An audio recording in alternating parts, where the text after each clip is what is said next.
Finally నాకొకటి అర్థమైంది. అదేంటిదంటే మన దగ్గర ఎంత డబ్బున్నా, ఎంత పని చేసే మనుషులున్నా మన బాడీ సహకరించకపోతే మన లైఫే వ్యర్థము అనేసి నాకు అర్థమైంది ఈ డే.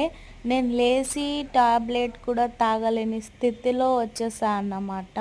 ఈ 2, 3 డేస్ నుంచి నాకు ఫుల్ పెయిన్. కాకపోతే నా హ్యాండ్ చూడండి ఎంత లావుగుందో నిజంగా. ఒక్కసారి అలా చూసుకుంటే కానీ తెలియదు. వాయబ్బా అనిపించింది నాకు. నా ఫేస్ చూడడానికి చిన్నగుంది కానీ నా హ్యాండ్స్ అంత లావుగా అయిపోయాయన్నమాట. ఇంకా నాకు హెల్త్ ఏం బాగోలేదు.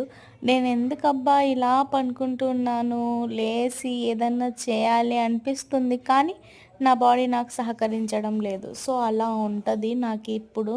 నిజంగా అసలు మనకేం లేకపోయినా కూడా మన ఆరోగ్యం బాగుండాలి నిజంగా. అలా అని